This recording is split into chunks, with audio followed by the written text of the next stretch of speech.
Então, você imagina uma pessoa que tem uma característica que a gente chama de anacástico, aquela pessoa que tem uma necessidade de controlar o ambiente.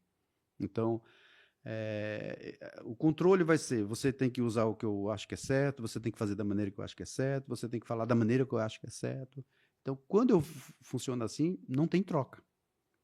Porque assim, esse funcionamento pode levar a conflitos importantes, porque essa questão de posse, dependência, como você falou, ele pode ser muito preponderante no meu funcionamento.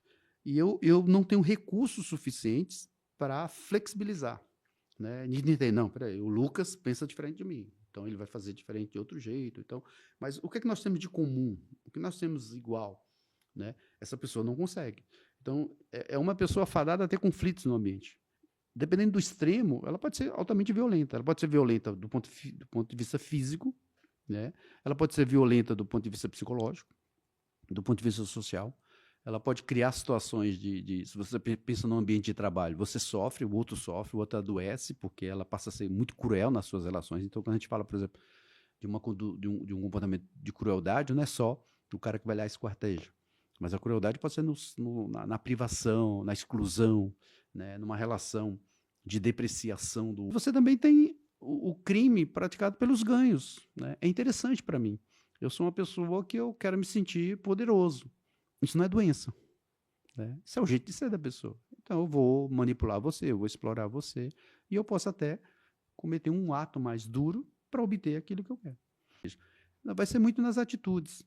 Né? E como essas atitudes elas estão sempre presentes, é muito difícil para as pessoas perceberem. Porque ela foi aquela criança que já vai sinalizando algumas características de mais egocêntricas, mais egoístas. Toda criança tem características egoístas, sim. A maturidade dela com a sociedade vai modulando isso. Então você tem isso, você tem aí tem a vulnerabilidade, né? A pessoa que é mais sugestionável. Então, por exemplo, você tem pessoas que têm a gente mede a inteligência, né? O famoso QI, né? O coeficiente intelectual. Então, a média de inteligência no mundo é entre um QI de 90 a 110. Né? Acima de 110 é médio superior, acima de 120 seria superior, e acima de 130, 100 e pouco, seria aqueles que eu chamo de altas habilidades cognitivas ou superdotados. Então, a gente tem essa questão. Mas a gente também tem os que ficam abaixo da média.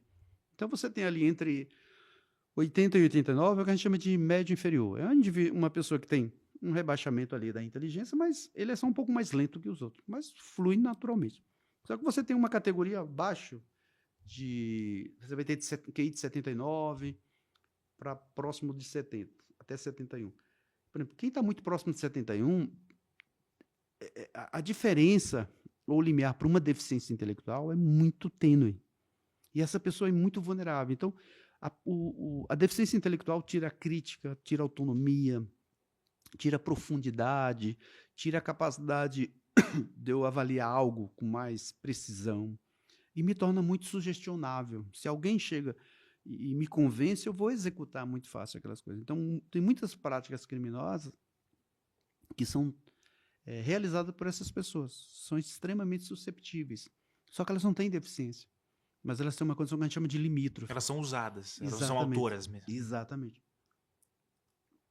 E se você for no sistema prisional, você vai encontrar um percentual significativo dessas pessoas que cometem crimes que são mais fáceis. E no próprio sistema prisional, elas vão ser aquelas pessoas que nas rebeliões elas vão estar ali de frente.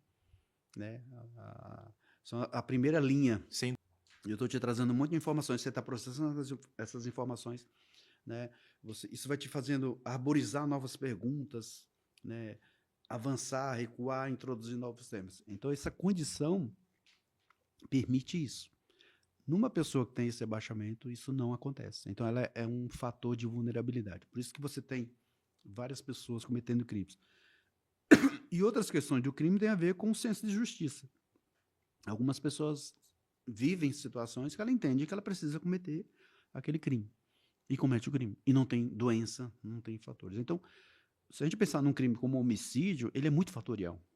Mas não dá para você, só pelo ato, estabelecer quem é a pessoa. Médica. Então, a gente trouxe ele para o Hospital das Clínicas, fez a ressonância, né, a tomografia dele, e fizemos o laudo. Então, assim, o Champignon não tinha um transtorno, né, não tinha critérios para diagnóstico psiquiátrico de nenhuma natureza. Então, tem muita gente alguma coisa, o que ficou conhecido como Champignon, né?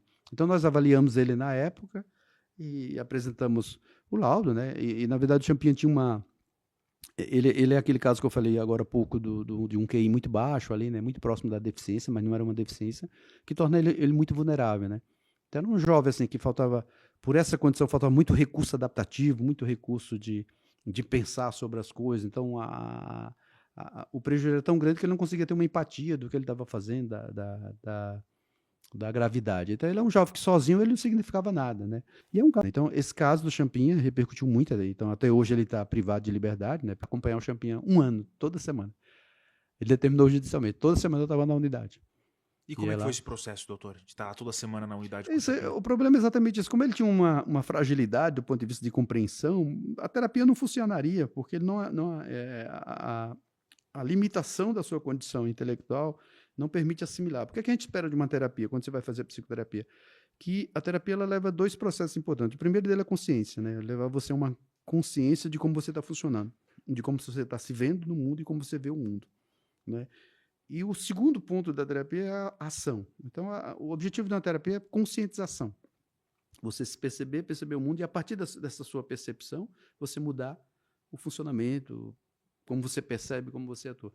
Para isso, você precisa de recursos intelectuais, capacidade de você entender metáforas, de eu fazer uma situação, de fazer você refletir, você propor situações a partir daquilo, né? De você trazer essas habilidades, de entender. A condição dele não permite isso. Então, a terapia não funcionava. Então, a ML falou que o Champinha tem uma lesão no cérebro, não sei o quê.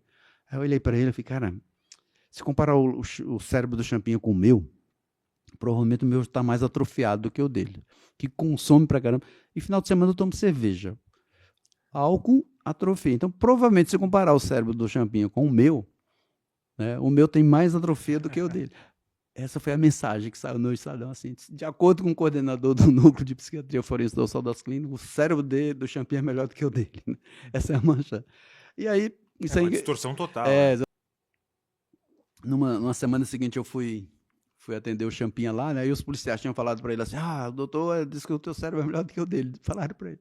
Aí quando eu chego lá, ele veio falar comigo, é verdade, meu cérebro é melhor do que o seu. Só pra ter ideia de quanto ele era vulnerável nessa questão. Quando eu chamo de vulnerável, eu estou falando do indivíduo que é sugestionável. A gente não está atenuando nem amenizando a gravidade do comportamento.